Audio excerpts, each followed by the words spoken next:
Iron থ্রোনে বসা তৃতীয় Targaryen রাজা মেগার দ্য ফার্স্ট।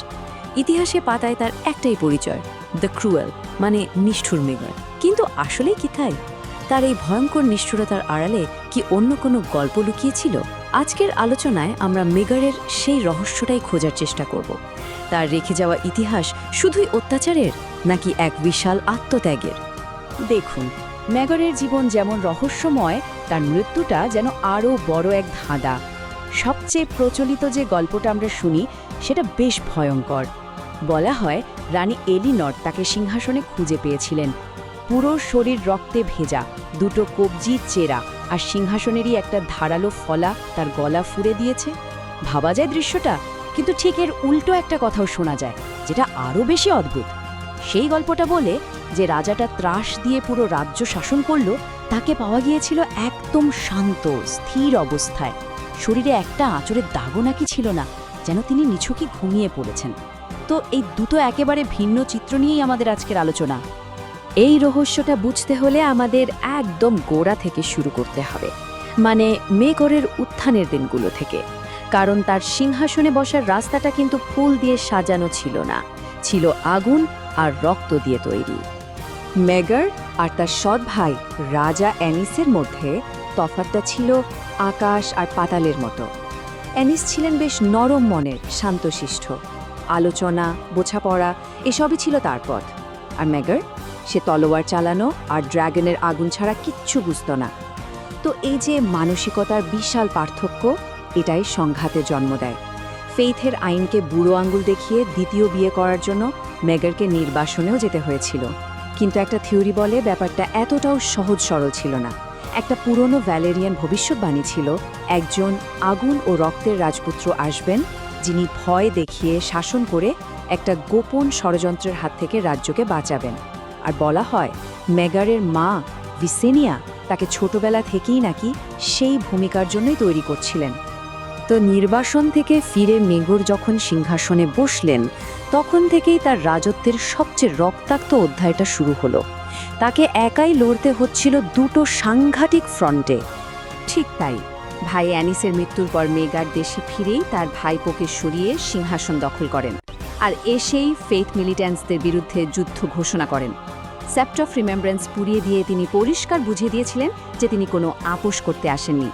হাই সেপ্টন যখন তার একাধিক বিয়েকে ঘৃণ্য বলে নিন্দা করলেন, মেগার তার জবাব কথাই দেননি, দিয়েছিলেন আগুন আর রক্তে। আর তখন থেকেই তার নামের পাশে দ্য ক্রুয়েল তকমাটা একেবারে সেটে যায়। তার নিষ্ঠুরতা যে ঠিক কোন পর্যায়ে গিয়েছিল, এই টেবিলটাই তার সবচেয়ে বড় প্রমাণ। তিনি ফেইথের যোদ্ধাদের মাথার দাম ঘোষণা করে দিয়েছিলেন। একজন ওয়ারিয়ার সানের মাথার বদলে এক গোল্ড ড্রাগন, আর একজন পুয়ার ফেলোর জন্য এক সিলভার স্ট্যাগ। এর ফলে হাজার হাজার মানুষকে যে কি নির্মমভাবে হত্যা করা হয়েছিল তা বলার মতো না। কিন্তু এখানে অন্য থিওরিটা সামনে আসে। বলা হয় এই রংশতাটা ছিল একটা নেসেসারি ইভল, মানে একটা প্রয়োজনীয় মন্দ কাজ। কারণ ফেইথ মিলিটেন্টরা নাকি ছিল একটা গভীর ষড়যন্ত্রের বাইরের আবরণ। বিদেশি শক্তি আর ফেসলেস ম্যানরা টার্গেরিয়ানদের বিয়ের প্রথাকে আক্রমণ করে তাদের বংশকে দুর্বল করতে চেয়েছিল, আর মেগার সেই ষড়যন্ত্রের শিকড় উপড়ে ফেলতে চেয়েছিলেন। যুদ্ধের ময়দানে মেগর হয়তো একাই 100 ছিলেন, কিন্তু তার জীবনের সবচেয়ে বড় হারটা ছিল তার নিজের প্রাসাদের 4 দেয়ালের ভেতরে, নিজের বংশরক্ষার লড়াইয়ে। 6 জন রানী, কিন্তু একজনও তাকে একটা সুস্থ উত্তরাধিকারী দিতে পারেননি। তার রানীদের গর্ভে যে সন্তানরা আসতো, তারা ছিল ভয়ঙ্কর রকম বিকৃত। কারোর অঙ্গ নেই, কারোর চোখ নেই, যেন কোনো দানব। সাধারণ মানুষ থেকে শুরু করে বড় বড় লর্ডরা পর্যন্ত এটা বিশ্বাস করতে শুরু করেছিল যে দেবতারা মেঘরকে তার পাপের জন্য অভিশাপ দিয়েছে, তার বংশ এখানেই শেষ। কিন্তু যদি এটা কোনো দৈব অভিশাপ না হয়, যদি এটা হয় সেই ষড়যন্ত্রেরই সবচেয়ে ভয়ঙ্কর একটা চাল, বিকল্প থিওরিটা ঠিক এটাই বলে। এটা ছিল একটা পরিকল্পিত জৈবিক আক্রমণ, যার নাম দেওয়া যেতে পারে ব্লাড লাইন প্রোটোকল। আর এই ভয়ঙ্কর আক্রমণের কেন্দ্রে ছিলেন মেগরেরই এক রানী, টাইয়ানা অফ দ্য টাওয়ার। পরে জানা যায় তিনি নাকি ছিলেন ফেসলেস মেনদের একজন এজেন্ট। মৃত্যুর আগে টাইয়ানা নিজেই স্বীকার করেছিলেন যে তিনি অন্য রানীদের গর্ভের সন্তানদের বিষ দিয়ে নষ্ট করেছেন, যাতে টার্গেরিয়ানদের ড্রাগন রক্তধারা চিরকালের জন্য মুছে যায়।